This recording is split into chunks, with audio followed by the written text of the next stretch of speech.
We are now up to number 310. Does anyone have any questions or thoughts? I've been reading about and watching their copies of paintings of Michelangelo and Van Gogh, and they were leaders in their day. So you were talking about, consciousness. So is it right then that I would assume that they were just tuning into a higher consciousness? Would that sort of make sense? Leaders don't necessarily lead people up. Sometimes leaders lead people down. Okay. So, or state consciousness. But if somebody's innovating, they're obviously creating something. They're tuning into something that hasn't yet been manifested. But any creative work, you're tuning in to something that's already there that hasn't yet been manifested. And if your vision is a little ahead of your time, then you turn out to be a leader.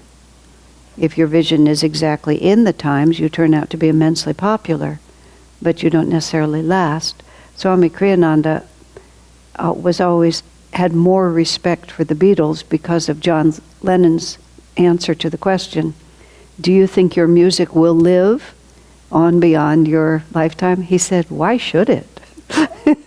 Which, of course, was his cheeky answer, but it was also, he knew at that point that they weren't manifesting greatness. They were just manifesting a good time and popularity. Might have been before they got more serious, but still, a lot of things are popular just because they're in tune, and you're only, almost by definition, if you're leading, you're not popular in your own age, because you're going somewhere that people aren't going yet. And only afterwards are you discovered when, well, in this particular, this would be particularly true, which is most of our history now, which is Dwapara Yuga rising, where consciousness is becoming more interesting. In the case of Van Gogh, as an example, and I'm not an art history person, but the Impressionists and all of that, people were, art was extremely literal. And then I remember seeing an exhibition in San Francisco of the Impressionist painters, and it showed you the progression, because the first room was so literal, and then they showed how these people stopped being literal in their representation, and it was just scandalous, because they were tuning into the energy of something, you might actually say, and reproducing it visually. Van Gogh especially, you think of the night sky and what he was looking at. He's really telling you something about the night sky, but it isn't what the sky looks like, but it's what it feels like. So he was showing you the energy of something, which in Kali Yuga was just incomprehensible. Because in Kali Yuga, everything is matter, it's strict form. If you're skillful, you reproduce the form, and otherwise, what the heck are you doing? So that's why Van Gogh, never sold any paintings and never made any money. People thought his art was lunatic. But as the times changed and people began to realize that all the forms they were looking at were actually vibrating with energy, you began to realize that that's what he was seeing. And so some people say he was crazy and other people say he was enlightened. Just depends on who you are. Crazy people who are mentally unbalanced also often see things that other people don't see. So it just depends on which way you're going. But I because of the beautiful vibration of his work, in his case you would have to see that he was tuning into something, but he was also a little mentally unbalanced, so he had a little of both. Yeah, he had both. So he had both. Okay, does that make sense? Yeah. All right. That was it. So we'll go down to 310. Last week I set an all-time record by giving a whole talk on one sentence. I don't think I have ever done that in 82 classes, but I'm not saying I won't ever do it again. All right, number 310. How can people doubt God? The Master asked. I once said to a medical doctor, How can people doubt God? The Master asked. I once said to a medical doctor, How is it that poison kills nearly everybody, yet nothing heals universally? Doesn't it seem as though someone were at the controls? Einstein said, space looks very suspicious. We see everything coming out of it and everything disappearing into it again. There seems to be everywhere a sort of orderly disorder, which defies human expectations, yet has an undeniable, if bewildering, consistency. That's a lovely phrase, undeniable, if bewildering, consistency. Man is not in control, no matter how much he'd like to believe he is. Something or someone is certainly at the controls. It's interesting because once you perceive, a certain subtlety to reality, you really can't go back from it. I mean, in the process of our incarnations, several acquaintances of mine, became serious about the spiritual path and then had a break from objective reality and had to go through a period of time where they weren't able to relate to objective reality. Then they were able to come back and be balanced in their mentality again. When it happened to someone I knew, I said to Swamiji, I had the feeling, I don't believe that all breaks from objective reality are actually an upward movement into spirit. But in a couple of instances with people I knew who had these temporary breaks, I said I felt like this really was spiritually induced. Not that they were spiritually advanced during the time they were disconnected, but it was spiritually induced. Swami's answer was very interesting to me. He said, madness is a necessary stage on the spiritual path. He said, because you reach a point where it has gradually begun to occur to you that what people consider consider to be the definition of life is not really the definition of life. And then you begin to explore enough on the spiritual path where you get enough wisdom to realize that my experience of life emanates from my own attitudes and inner consciousness, and therefore suddenly the only route to happiness is to master my inner consciousness. And if you're at all attentive, you will realize that is one heck of an assignment. And you'll just start looking. I mean, the ego will look for an alternative and look very intensely for an alternative. My father was a Virgo, and many of his Virgo qualities were pleasant, but some of them weren't. He was extremely good at ferreting out the small loophole in your argument. And it used to just annoy the heck out of me. Everything I had said would have been valid, but then I would have made some slight mistake, and he would, in his Virgo way, he would burrow through that little hole.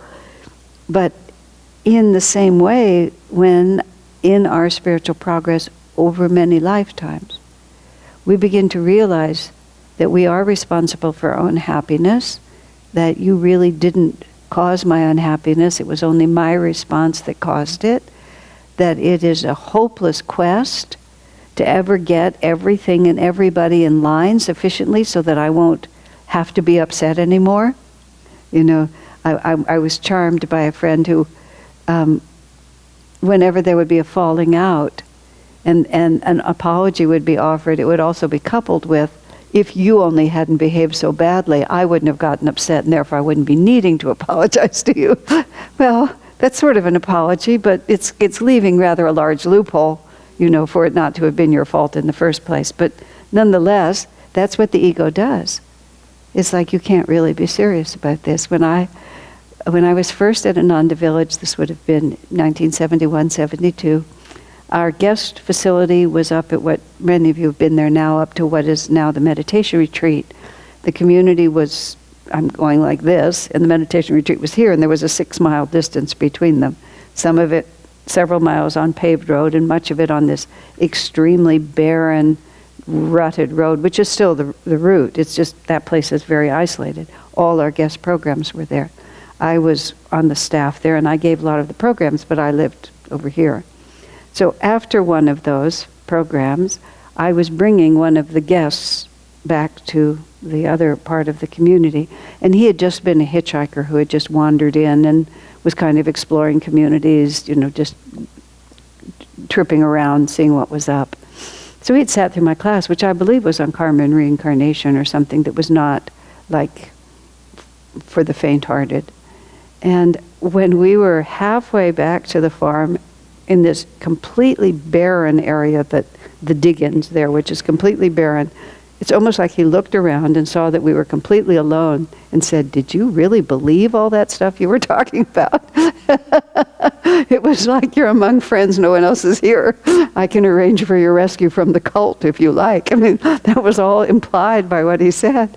And I just said, "Well, actually I do." But it was just seemed crazy to him. All of it seemed crazy to him. Yet, he had the karma to be there and hear it. Which is in the Bhagavad Gita, it talks about the various stages of exposure to the spiritual path, which begins with when people talk about it, you don't even hear it. You don't even hear it.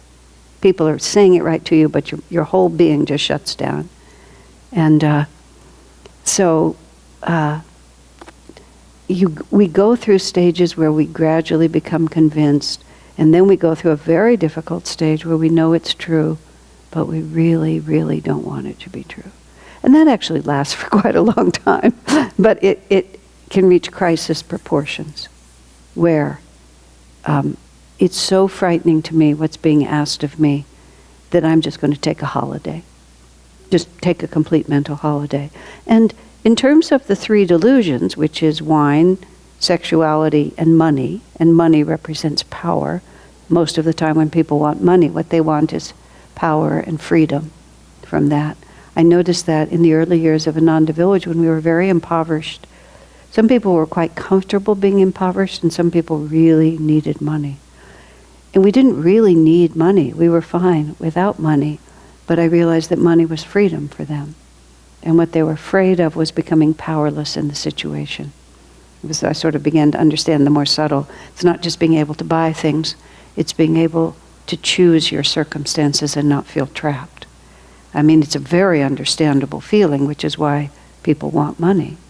It didn't happen to be my issue. I had many others, but that didn't focus in that way.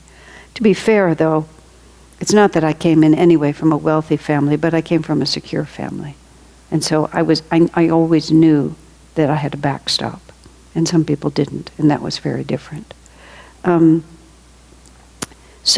But wine, sexuality, and money, wine is just the desire not to have to face it.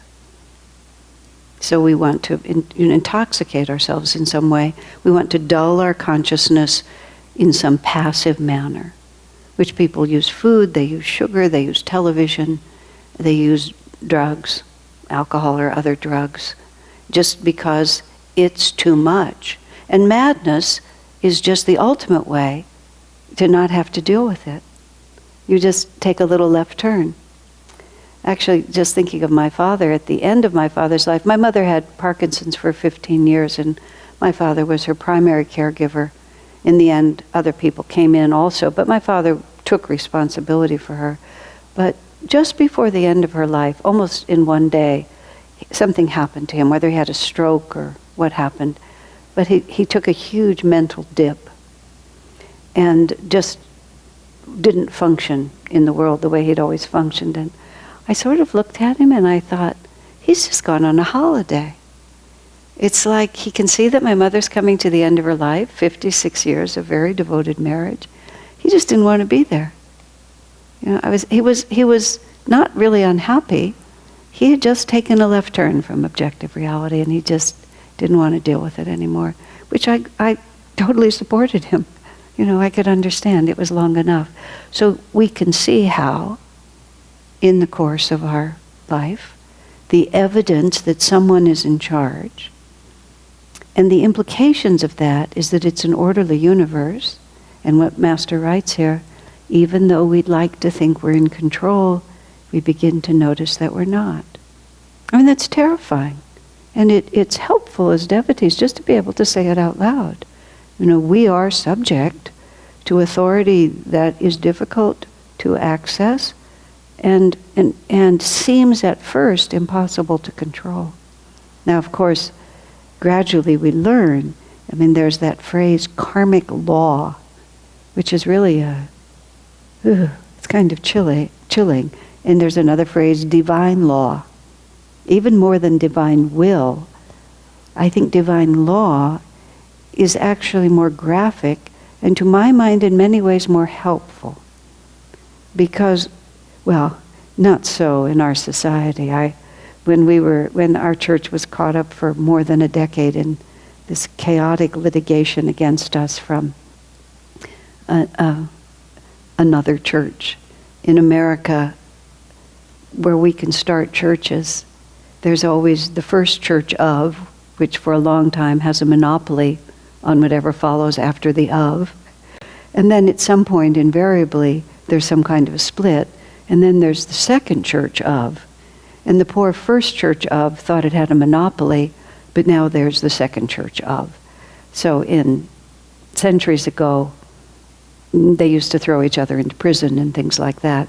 In this century, people just sue each other. So we had 12 years of litigation, and when we started in the litigation, those of us who were on the legal team, I remember saying to one of our attorneys, well, I was trying to help her and work with her a lot, and she was training me in how to really think. And finally, she sensed what my problem was. She said, Asha, the law is not logical.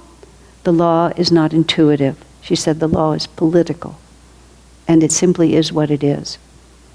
It's what the legislature has declared, and it's what the judges have decided. And therefore, you have to start with what it is. And you can't spend all your time thinking it ought to be something else. Because if it isn't, it isn't. Well, divine law is intuitive, and it's not political. And it's also actually quite logical. It's just that the logic is derived from an entirely different set of premises than the impression we get from the material world. In the material world, you get the impression that wine, sexuality, and money is really where it's at. On the divine level, according to divine law, these are actually diversions from harmony with that which is. And that is not what most people want to hear. I remember when I very first came on the path, many neophytes do this, I have learned since.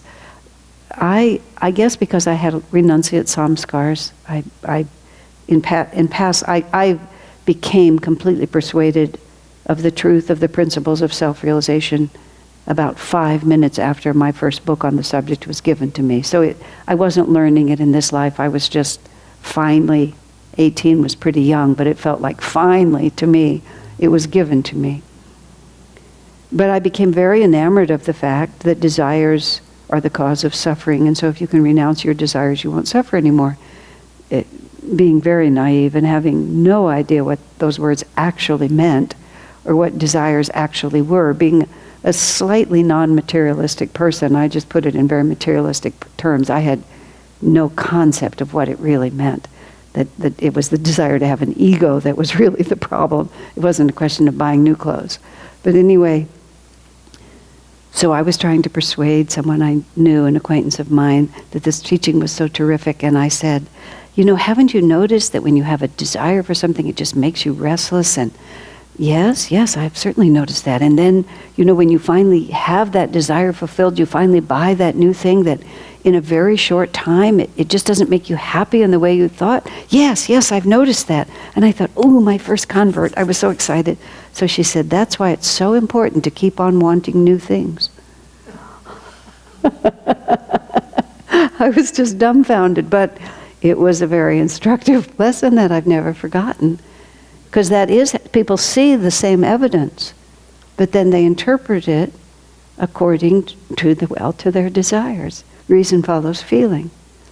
But then, after a while, and we're talking perhaps maybe millions of lifetimes, we have enough accumulated experience, and we have enough samskars on our consciousness, which are samskars are impressions on your consciousness from past life experience.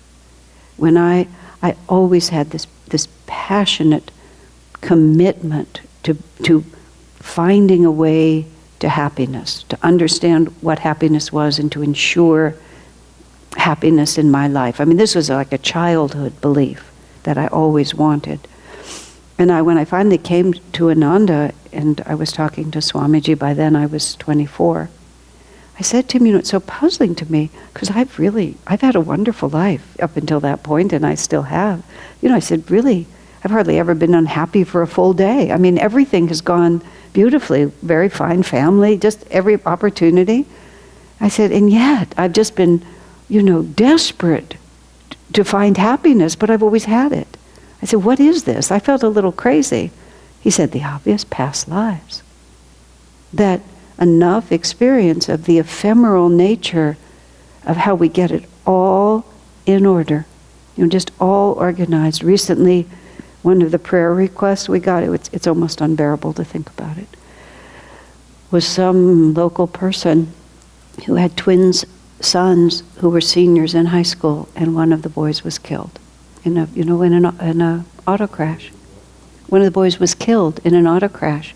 Just friends of friends. It came through on our, and so just you sit there and you think about it. I have no idea even who these people are, but I've been so conscious of this poor young man now who wakes up every morning without his brother.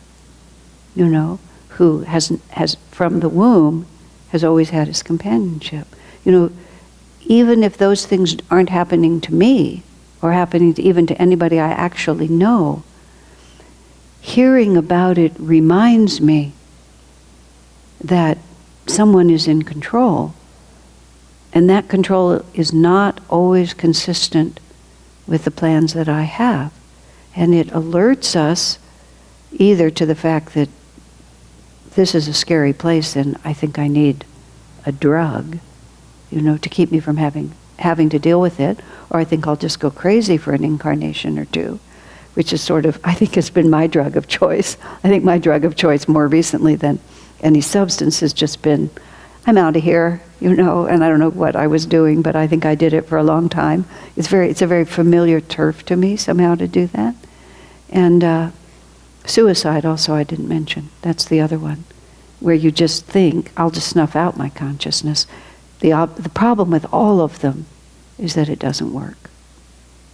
It's really as simple as that.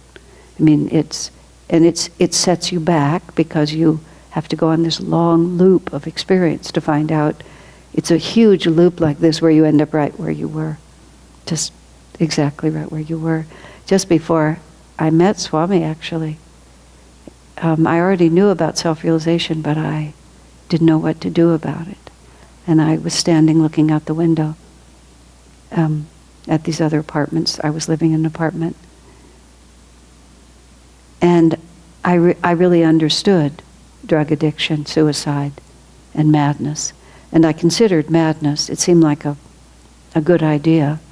But I had this realization, this is past life memories. Oh, I thought, if I just, break from reality, it'll be a whole scene while people gradually figure out that I'm really nuts. They will have to sort it out. They'll have to take me to the mental hospital. They'll have to talk to psychiatrists. They'll probably give me drugs. I'll be in there for a long time. Gradually I'll come out of it. And then when it's all over, I'll be standing at this window looking out the window. And not one thing will have changed. I will have just spent a huge amount of time, except I'll be very tired. I'll be exhausted from the effort.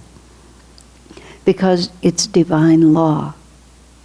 And having by that point really embraced this understanding, there was no way out. And a lot of times when people don't want to believe in God and will look at all the evidence, a very important point of Masters, which really has to be remembered, it's so simple: reason follows feeling. If you're prejudiced in a certain way, if emotionally prejudiced, you will find ways to support it with reason. They've discovered now physiologically that the same whatever it is, I'm so unschooled in these things, but the heart looks a lot like the brain. And a tremendous amount that happens, that we think was happening in the brain, is actually happening from the heart. Because this is the point from which our consciousness is defined, because the heart chakra is where our likes and dislikes exist, which is to say all our fears, because likes and dislikes, behind that is always fear. So we have all these likes and dislikes, which is to say this will make me happy and this won't. And naturally, we want that which makes us happy. And so the heart, instead of being still at the center, is always oscillating. And then it influences, and actually decisions, they say now, however they study these things, the thought process actually happens a lot in the heart.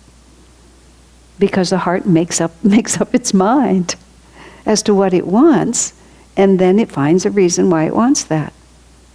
So that's why very, very intelligent people can yet embrace philosophies that seem so antithetical to intelligence. That certain races are inferior, or that that's just the beginning. Or that I am not a part of all that is, or if I treat everybody in a ghastly way, that somehow I won't end up alone and hated. These are just like reason follows feeling. So if we don't want to accept the implications of someone being in charge and my not being in control, we will fight with everything we have to prove that that's a false idea. And that's why you can't really persuade anyone of this, because if they aren't ready for it, you can exchange intellectual knowledge. Swamiji talked about a talk he gave at one of the high-level U.S. universities. I don't know which one it was. This was in the 60s, the late 60s. And he said it was a very, very intelligent group. And they asked many interesting questions. He said many more interesting questions than he was usually asked. And being articulate and having a high level of that kind of intelligence, Swamiji was able to converse with these students in a way that they all enjoyed. But he was also having to try to persuade them. But he realized afterwards that they would all just go back to their dorm rooms, think it out, and come back with a whole new set of challenges. And it was pointless to try to persuade, because the questions they were asking were not the questions of a truth seeker.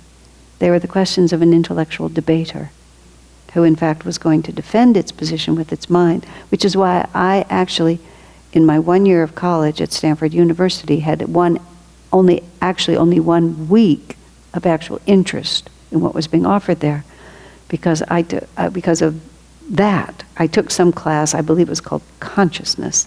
This is 1965, so such a class was a really big, innovative idea. And I thought we were going to go in and really try to talk about what was true. And I found out immediately that all we were going to do was just exchange opinions and argue with each other and be very, very careful not to draw any actual conclusions. And I was shocked. And that was when I realized I wanted wisdom, not knowledge. And I was interested in something they weren't interested in. So I stayed for the rest of the year, but it wasn't my cup of tea, and I could tell.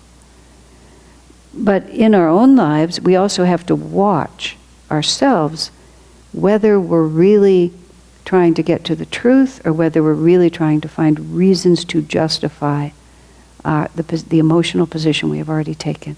A friend of mine, Swami Kriyananda, was in the habit, when he would be writing a book, he would often pass the manuscript out to a dozen or so people who he thought could give him good input. And when he wrote a book that had a special focus, sometimes he would send it to people who wouldn't otherwise be among his first readers. So when he wrote the book Education for Life, he sent the manuscript to this woman who had a strong background in education and was involved in our schools. And this would have been like the early 80s. And this woman was a friend of mine, and she, in a couple of days dealing with this, she didn't yet have the nerve to communicate this to Swamiji, but she was communicating to me. And I had the manuscript too, and she would say, look on page 31, look at the second paragraph.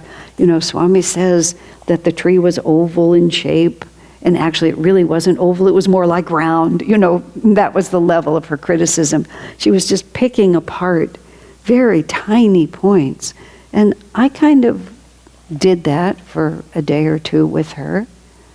And finally, her objections were so petty, I became impatient, and I said really loudly, "What are we talking about?" And then she just blurted out, "If he's right about anything, then I'm going to have to listen to him about everything." I said, "Oh, we're talking about fear. I understand fear. Let's have a conversation about fear. Let's not keep talking about the manuscript." But that's what it was. There was no reason. Reason was following feeling. She had to reject him because she was afraid to be guided by anyone. You know, you can go out there like that. And if we're afraid that we're not in charge and it's not going to go according to our egoic plan, we will work really hard to refute the idea that there is such a thing as divine law. Now let me just speak about divine law for a minute. You know, we talk about the laws of physics, we talk about the law of gravity, and nobody objects to those things. They are, nobody objects because they're objective. You know, it just is the way it is. You can have, although on very high levels, there's an element of grace and beauty in it that becomes, quote, just a matter of taste, but how you come to the same conclusions. But people nonetheless are seeing something that's objectively there. All of this extraordinary technological advancement and development that we've seen in the course of our lifetimes is based on objective realities that people have discovered. Swami Kriyananda's father, now of course we're going back to the 1920s, was an oil geologist for what became Esso or Exxon, right now I can't remember which it was, but for an oil company. It was Standard Oil Company at that point. And he was sent to Romania, and in Romania petroleum had just been bubbling out of the ground as long as people knew. I mean, it was just always there. It wasn't discovered. What was discovered was what to do about the fact that it was just bubbling out of the ground. So all of the realities that we've seen, just suddenly, what people had been looking at for generations took on new meaning. So they tell the story of whenever was it Newton was hit on the head by the apple and understood the gravitational pull of the earth. He didn't invent it. He just put the pieces together. And so people have put a lot of pieces together and have made a whole lot of things happen. And the way they do it is not by a matter of opinion. They do it by exercising the laws. In that movie Hidden Figures, which was about the African American women who were, quote, human computers, who did a whole lot of the mathematics for the space exploration. And in the movie, and perhaps it was over dramatized, perhaps it wasn't, but you know, they had to calculate exactly all these different these different factors in order to make sure that the astronaut who was orbiting the Earth could get back into the Earth's atmosphere. And it wasn't a matter of opinion, it was a matter of cosmic law, that if they went in a certain way, a certain thing would happen. If they went in the other way, another result. That's just what divine law is. It's except that it has to be perceived by looking inward toward ourselves instead of looking outward toward the behavior of others. But once we really get that there is such a thing as divine law, and then we really get that if I cooperate with it, then that which I seek will come to me, and if I try to go against it, divine law itself will ensure that my wrong desires are thwarted. And when we really know that, I mean, like, no astronaut orbiting the Earth is going to say, well, I prefer a different angle, I like it better. Because he knows he'll be incinerated. He knows he can't do it. And we as devotees gradually begin to understand that there's just no point in even thinking about it, because I'll be incinerated if I do that. If I take something that isn't mine, I'll be incinerated. I was telling somewhere, maybe I'm repeating, maybe it was even here, but like what it would have been like somewhere in the 90s, I found a pair of leather gloves on the sidewalk in San Francisco and I picked them up. And they weren't mine. Somebody had dropped them. It was a very crowded sidewalk. In my mind, it was like they'll never find them again. They're nice gloves, and I took them home. I always felt uncomfortable about those gloves because they weren't mine. And finally, I had a very expensive pair of gloves that I bought to ride on my bicycle when the weather was cold.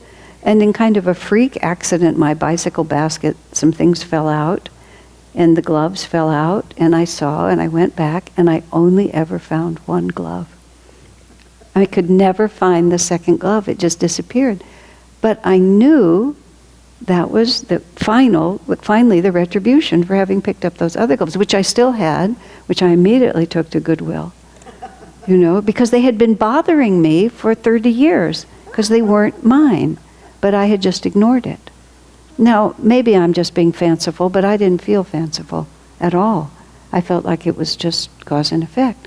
So if you know that the effect of this immoral action, this adharmic action, this attempt to find a shortcut to happiness, whatever that might be, it's just going to incinerate me.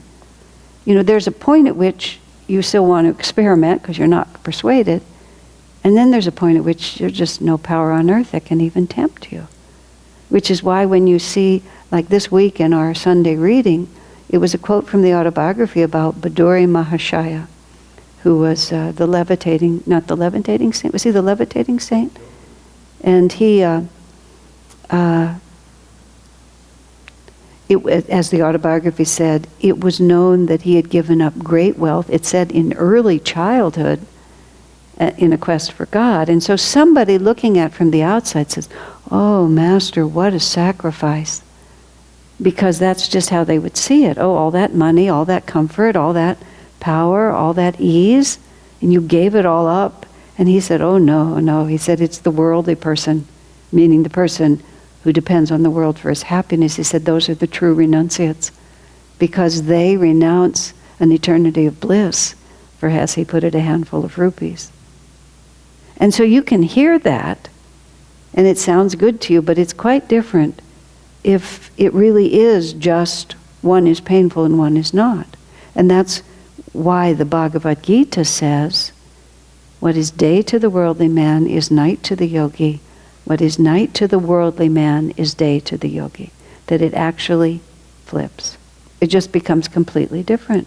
You couldn't force a person who recognizes the folly of certain actions to do those things. I laughed at this many years ago. We've been in this building since 1994, so that's quite a long time, September of 94. Before that, we had an office suite on California Avenue, a few blocks over. We had a second floor office suite, second floor in the back, which, of course, it wasn't as nice as this, but it was silent. The traffic noise here was a bit of a sacrifice for many good benefits, but it was silent. So no matter what was going on around us, we were just way in this interior space, and there was no noise at all. And at that time, across the street, in a building that, I'm not sure if it's still there or not, it was a Quonset hut building, and it had been converted into a nightclub, which was variously called The Edge, and a few other things like that. It had names like that.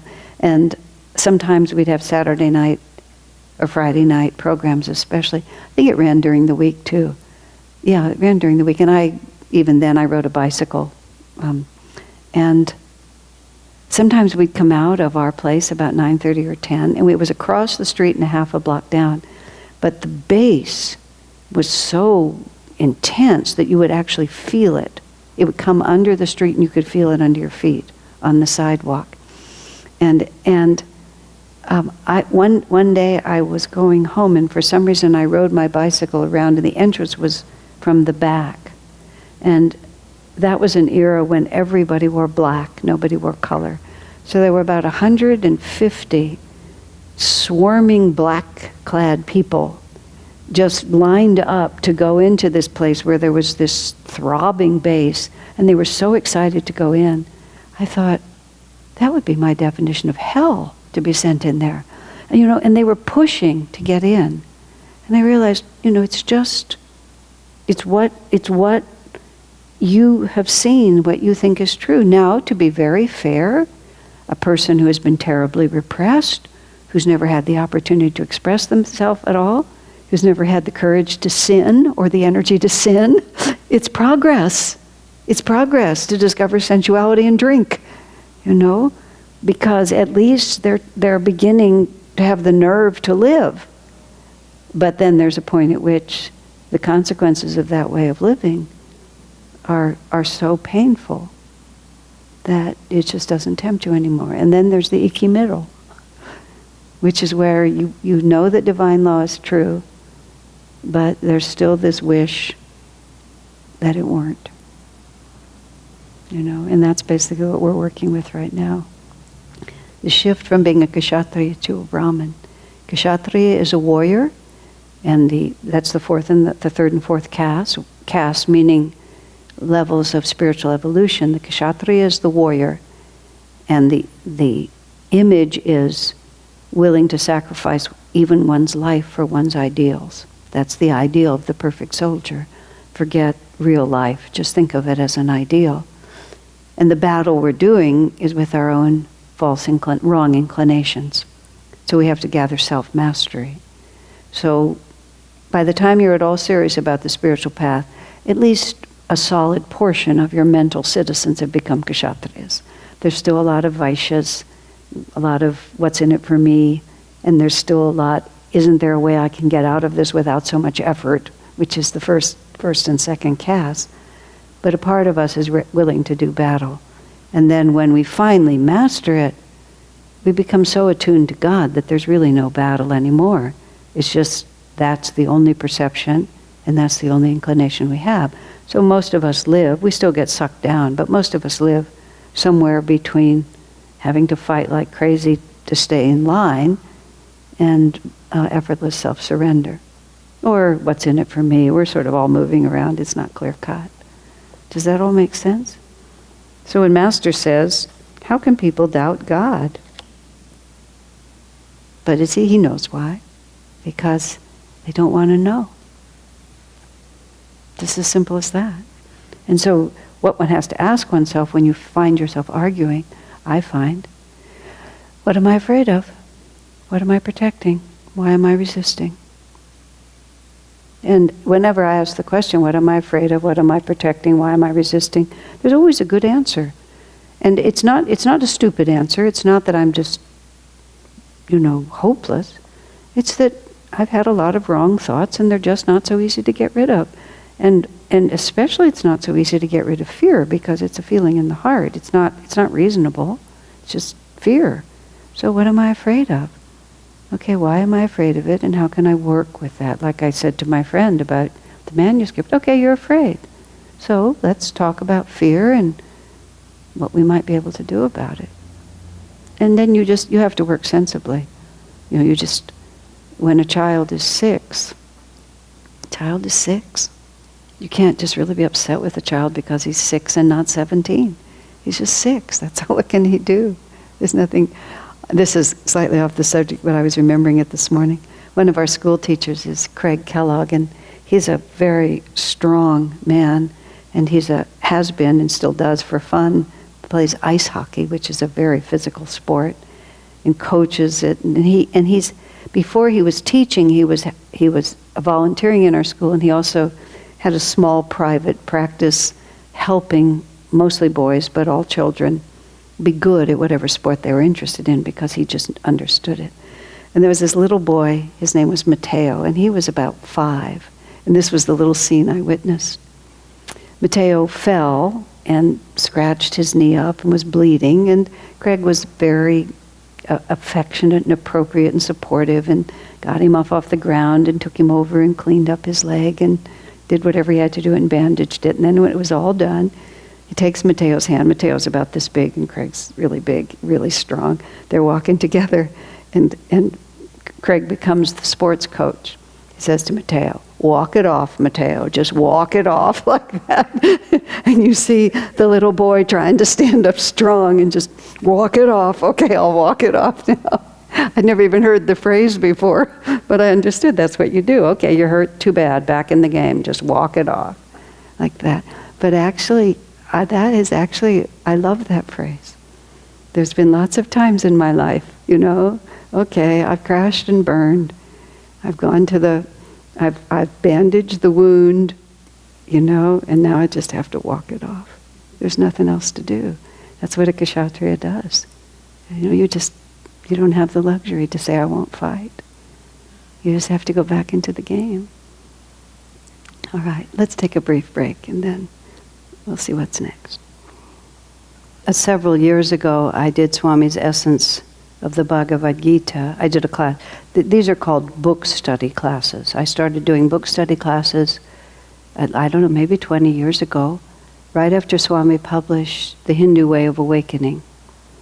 And he considered that to be one of his most important books, but he often said that about as soon as he finished something. So he wrote that, and part of what he was doing was describing that every religion has two aspects, the way of belief and the way of awakening.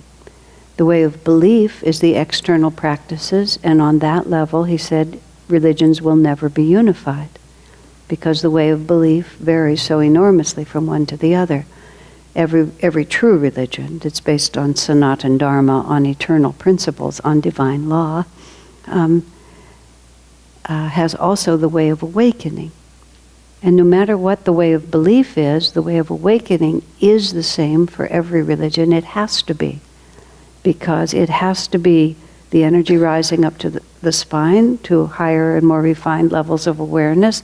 It has to be the ego gradually dissolving, and the small self merging into the infinite self, because that's what that's Sanatana Dharma in India. One definition is that which is, and compassion, kindness, a sense of universal involvement. All of those things are what happens when you begin to awaken. So Swamiji wrote The Hindu Way of Awakening. He said he was surprised that he started with Hinduism, but that's how it came to him to do. And he was guided to do things. He didn't reason it out. So he wrote The Hindu Way of Awakening, which was using many of the examples and the symbols and practices of what people think of as Hinduism to show their actual esoteric inner significance, by describing that way of awakening, to describe all ways of awakening. It was a very important book, but it was not easy to understand. I'm explaining how I got into this in the first place. So I was one of his early readers, so I would always read his books in manuscript form, chapter by chapter. But when the book was finally published, I was very interested, and I sat down with it, and I started at the beginning. And it was hard work. Swami writes extremely clearly, and he makes even esoteric ideas, comparatively speaking, simple. He's not one who likes to confuse you. He doesn't enjoy making it complicated. He loves making it simple. But I had to work really hard to understand that book. And it crossed my mind that if I had to work that hard, everybody had to work that hard. And that my background was a lot deeper than many people. So many people would either not read it at all, or if they did read it, they would only get a little of what was written there. So it occurred to me that I ought to start leading book study groups, because he had much more to say than I did, and if I started with Swami's ideas, then everything else would follow. So that was the first one I did a really long time ago, and I'm still at it. I've done a couple of books more than once. But in the process of this, we got to the essence of the Bhagavad Gita, and because it was such a big, fat book, I divided it up into 10-page segments, which actually came out to be 52 10-page segments, which maybe at that time I did 52 classes in a year. Subsequently, I take more breaks or I travel. But I was so frustrated because 10 pages of that book, you just barely got to say a fragment of what was in there. But I'd committed myself to it. I'd published online a reading list, everything. But when I finished that, I swore I would never do it again. So ever since then, I say, we're starting now and we'll end whenever. So here we are, after 82 classes, at number 311, which I will now read. We had tried to grow, I want to just put in one more thought because we were saying it during the break. It was interesting. At the end, after Swami wrote the essence of the Bhagavad Gita, almost every, not quite, but almost every internet series he did or television show he recorded, and he was recording television shows for India and also a station in Dubai at that time, he always did it on the Gita. He did like at least 3, maybe 4 different series on the Gita. And he said that Master declared, after he finished writing his commentary on the Bhagavad Gita, that millions will find God through this book. He said, I not just thousands, millions. Then he said, I know, I have seen it. Like that. So Swamiji felt that the book that SRF published as Master's Bhagavad Gita commentary had been edited in too scholarly a way. And Swamiji found it hard to see how millions of people would be able to read that book, because it's a bit dense to read. And so when Swami wrote the version he wrote, the essence of the Bhagavad Gita, as proclaimed by Paramhansa Yogananda, as remembered by his disciple Swami Kriyananda, because he wrote it without access to the original manuscript. After that, Swami felt that if Master placed his explanation of the Bhagavad Gita at the heart of his entire mission, and that millions would find God through this book, Swamiji felt that as Master's disciple, it was his duty to direct people to that book. So if you go onto the internet and look, Swami Kriyananda's commentary on the Gita, you'll find half-hour programs, you'll find 15-minute programs. I don't know if there's anything shorter than 15 minutes, and sometimes he's sitting in front of it looks like a window to his garden. Sometimes he's sitting in front of the Himalayas. Sometimes he's sitting in front of a wooden screen, just all depending on when and where. But it was, we were just talking during the break. It's so interesting because that's an ancient scripture that actually came from the comparable point in the Yuga cycle, but in the descending cycle instead of the ascending. It was as Dwapara shifted into Kali, descending. That was Krishna's incarnation. Now it's Kali shifting into Dwapara, ascending. So we're going the other way, but it's at the same horizon line. But the Bhagavad Gita, because of Master's, working backwards from Master's commitment to it, Master said that Krishna was an incarnation of Babaji and that he himself was Arjuna. And it was Babaji who sent Master to the West. And so now they're picking up that same scripture, and the implication is that the scripture, with this Dwapar Yuga interpretation of it, is going to take us really far into Dwapar Yuga. Isn't that interesting? It's like, who is in charge here? Like, what is really going on? We become so worried a lot of the time about a lot of things. But when you just stand back, or when you're able to stand back just a foot, and you look at it, you realize it's all just running the way it has to run. That there is somebody in charge. You see how different it is if nobody's in charge? I don't know how people live if nobody's in charge. And well, you know how they live. It's tough. And when you can really build not merely hope, but actual faith, that it really does actually work out for the best. It's a long and very pleasant exhalation at that point. Big sigh. That's why we come together. That's why we come together over and over and over again and read these books and talk to each other and meditate and chant and live together and do everything we can, because it's just inch by inch we push away the delusion and embrace the reality. And even a little practice of this inward religion, Krishna says in the Bhagavad Gita, will free us from dire fears and colossal sufferings. And of all the words in all the scripture, when Swami wrote the Festival of Light, that was one of them that he picked up. And every week we say, even a little practice of this inward religion will free one from dire fears and colossal sufferings. Don't you love that language? And you have to stop and think, wow, what a promise. Yes. In the Eva, there's a line where Babaji says... Can't hear you. In the Eva, there's a line where Babaji tells Lahiri, tell all your disciples. That line from the Gita. Line, tell all your disciples. Babaji says to Lahiri. Yeah, look at that. Because Babaji told Lahiri to initiate everyone into Kriya, which is the practice of inward religion. It's the way of awakening. Kriya is the way of awakening. Kriya simply means action, and the specific Kriya that Babaji taught to Lahiri awakens inner consciousness. Kriya is the way of awakening, whatever you call it. That's to release, to dissolve the karma and the chakras, to interiorize one's awareness, to lift one's awareness to attunement with God. That's the way of awakening. Whether you're a Buddhist, a Hindu, a Muslim, a Jain, a Zoroastrian, a Sufi, who doesn't matter. That was Ramakrishna's mission. And I mean, Master declared it, and declared it from in a different way. Ramakrishna practiced all those different paths and realized God through, many of them, just to show that the way of awakening was the same for everyone, and that you could practice the way of belief, and then you would come to the way of awakening. And when you got there, you were in the same place everybody always was. All paths come together. In God realization.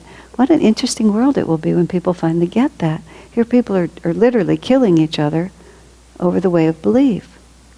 And in the autobiography it says, Jesus and Babaji have planned the salvation. They're very concerned about the direction of Western civilization with its race wars and its religious bigotry, and they have planned the salvation of this age. And the salvation of this age is the way of awakening through Kriya, through a specific action that will awaken you. These are the things that you say to yourself when the news comes on, or you accidentally see the headlines. It's all right. Jesus and Babaji have it covered. It's okay. Whatever it looks like now, they got it covered.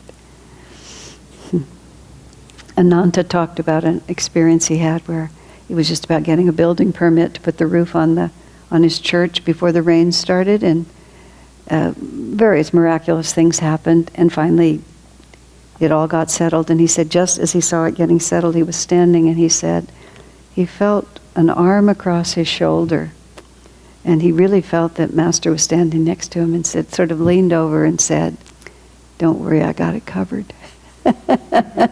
Don't worry, I got it covered. These things, you think about these things. Don't worry, I got it covered.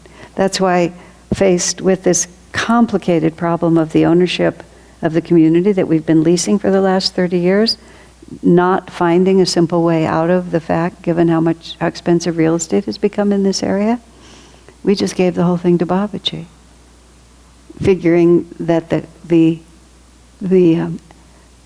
the palace that he manifested in the Himalayas, in which he initiated Lahiri Mahashaya, the net worth of that was probably a little less than what our community costs right now.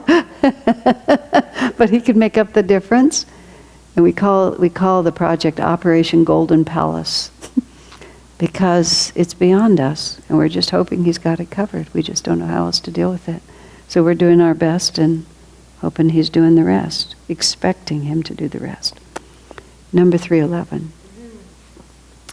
We had need to grow edible melons. We had tried to grow edible melons in the desert, but had never been successful. The desert being the monk's retreat and master's retreat at near 29 Palms. Yet everywhere out there, a type of melon, inedible or perhaps even poisonous, flourished in abundance. It grew on its own without help from anyone. One day the master was walking past one of these weeds and noticing it remarked, "See, all this is a suggestion of God's, for no reason that man can see, and by the suggestion of consciousness alone, the bad melons grow here where no other melon will." Human will was trying to do one thing, but divine will had another plan. That was the home of those poisonous melons, and they were just going to keep doing it. His reference to those melons was to show that there is a conscious intention behind everything. That intention applied to those melon weeds demonstrated also the presence of the satanic force. For Satan, he said, is that aspect of the infinite consciousness which might be called the spoiler. Isn't that interesting the way there's so many good words for delusion? The spoiler. Satan's handiwork is visible everywhere. He is the villain of the piece. The Master obviously wasn't saying that the evils of this world, being suggestions of God, ought to be viewed as objects of worship. He was referring only to the amazing evidence all around us that there is consciousness itself everywhere at work. Interesting, isn't it? I recently saw, I don't think it's newly released, but I only recently saw it. It's called The First 9 Months or something like that. I don't really know what it's called. I've only watched and it's about conception and the development in the womb of a child and then the birth of a child. And it's scientific. I don't know how they ever get the film that they get. They must have put a little camera inside somebody's womb. I don't know how they did it. But it's all this about the developing embryo. And for some reason, they talk about the natural development, but they're illustrating it by either aberrations or unique things. And so the whole thing starts with 4 identical sisters, extremely rare, that one egg divided into 4, one egg and sperm after uniting, that single beginning divided into 4 parts and replicated itself identically. So you have these darling 9-year-old girls who are just so cute, and they're all exactly the same. But I was, in watching the whole thing and watching these scientific pictures of pulsing eggs, and cells subdividing and all of that, it's like, of course, what happened was that 4 jivas, 4 individual sparks of the divinity, 4 egos on their way to self-realization. Jiva is that wonderful Sanskrit word which means an individual spark of spirit, which is the animating force through all our incarnations. It's a more exact word than soul. So the only equivalent in English is soul versus ego, but jiva is the animating force. And so, when that sperm and ovum come together, it's not they that make the baby. It's that there's a spark of light in the astral world. That's how Master described it. And those jivas who are ready to incarnate, who are in tune with that spark of light, Master's exact words, will rush to try to get in. And sometimes he said more than one gets in. Such a funny way to put it, but that's how he put it. If you're ready to incarnate, you see the flash of light, and if you're in tune with that light, you'll be drawn into it. And so then you enter, and then it's the conscious awareness and destiny of that jiva and the karmic pattern in the chakras that the jiva carries with him in an energetic form that then begins to activate and turn that into a living child. Because if there's no individual consciousness, there's no child, there's no life. You watch it from the other side when people die. I was talking to a friend recently about, deaths that we had witnessed. And I was reading this about a story about how completely devoted you are to the body the jiva inhabits until the jiva departs. And then that which you were hovering over and giving so much attention to just ceases to be what it was because the jiva is no longer acting through it. So watching this and hearing this whole story, and they couldn't say it because they didn't know it. They just know that for some reason, instead of continuing as just making one human body, this one subdivided into 4 parts. Well, of course it did, because there were 4 jivas who decided that they would crowd together in that womb and get to be sisters through their whole lives. What fun. But you have to stand back. You can't just think that these are random occurrences. And this is what Master is saying. There's this force that keeps growing those melons there. And they're poisonous, they're not edible, they don't contribute to the welfare of human life. And now this comes in also into something else that has to be. There's so many wonderful answers in in Sanatana Dharma, as Swamiji and Master have explained it to us, to so many confusing questions. Because, of course, we decide that those poisonous melons are not helpful because they're not helpful to human life. And because Master wants to grow edible melons, and Satan insists on growing poisonous melons, and he grows them all over the place, and they just don't seem to be able to coexist. Because the human body is the only form on this planet that has a nervous system refined enough to be able to perceive infinity. And that's what makes mankind more important than the other creatures, is because this body, the jiva in this body, has the possibility of realizing God. And so therefore this body is a more important body to inhabit than the body of a dog or a horse or a whale or a dolphin. Not because they aren't consciousness itself, and that's why it's not a sin to protect this human body from wild beasts, for example. You know, if it's necessary to take the life of a tiger in order to save the life of a human, it's considered from a divine perspective to be an appropriate action, even though in principle ahimsa, harmlessness, is required. So we measure everything in terms of its benefit or obstacle to human life. And that is a valid measurement. Now, of course, if there's no human beings, then those poisonous plants are just going to grow. But there's also, the human consciousness adds refinement. There was a dispute at Ananda that actually went on in different forms at different times. When Swami Kriyananda built what is now the Crystal Hermitage, there's a hillside that goes down to the canyon, which is beyond the walls of the garden that he created there. But some of the trees that grew there obstructed the view of the river. So he had men come in and cut down some of those trees. And there was, from some quarters, a hue and cry that he had cut down those trees. And on another occasion, in about around 1998, 1999, we had a large judgment against us in court in the litigation that I was referring to earlier, and we had a very hostile creditor, and we were really in a very difficult situation. And one of the men who was in charge of it was walking through our property. We had 1,000 acres of land, but didn't want to sell any of it. And he realized that he was looking at tens of thousands of dollars worth of timber, because so much of that most of that 1,000 acres was completely undeveloped. And he also realized that forest management is an ecologically sound thing to do. It's not the same as logging. Logging, of course, was a very bad word, but forest management was not.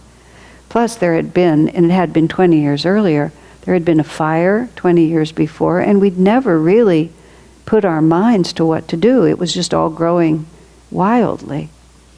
So it was deemed a very good idea for both sides of the equation to take down a lot of those trees in a systematic, intelligent way, and then replant according to, good professional advice and so on.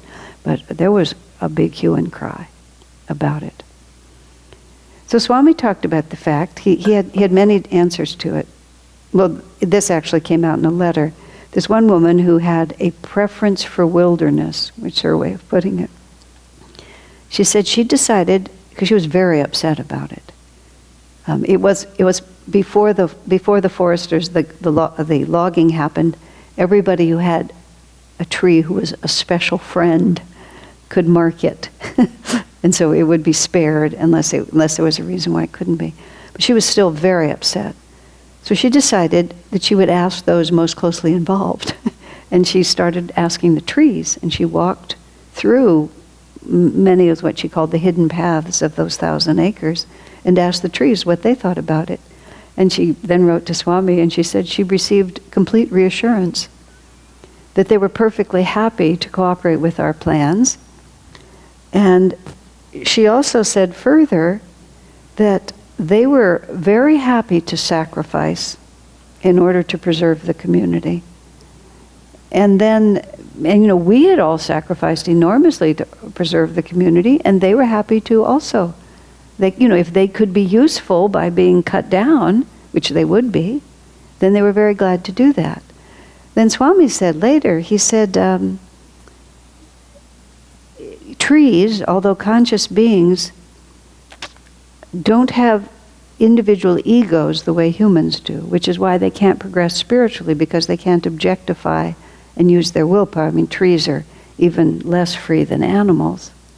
He said their sense of rightness is the overall rightness of things, without seeing themselves as individual in that process. And then Swami said something that was so simple. He said, every fairy tale that you read, the evil witch always lives in the middle of a huge unkempt forest. Isn't that right? I mean, that's even associated in our imagination. The creepers are all over, the trees are fallen, it's totally uncared for. Uncared for by whom? Uncared for by humans. And then evil forces begin to congregate there. And Swami commented about how the Crystal Hermitage Garden, after he built it, he said there were many more birds after they cultivated it than before. And he says the Devas themselves are happy when there's beauty and order, as long as it's done with respectful regard. Now, there's so many things.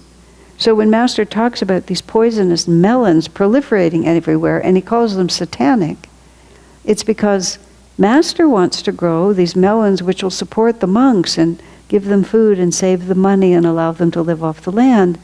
And there's just a conscious force that just won't allow them to grow, but instead, almost to mock him, covers the area with these poisonous melons. Isn't it fascinating? And it's just such a more interesting way to look at things. And we can talk more about this. I think I'll come back to it, but I think I'll just stop, because that whole question, there's a little more that could be said, but I think I'll stop there. Any comments or questions before we leave it for tonight? All right, so we did 310 and we started 311, but we'll probably start. Pardon me? For the oh, good. I thought you were going to say it for the poisonous melons. This book is just so rich. How can you not enjoy it? Yeah.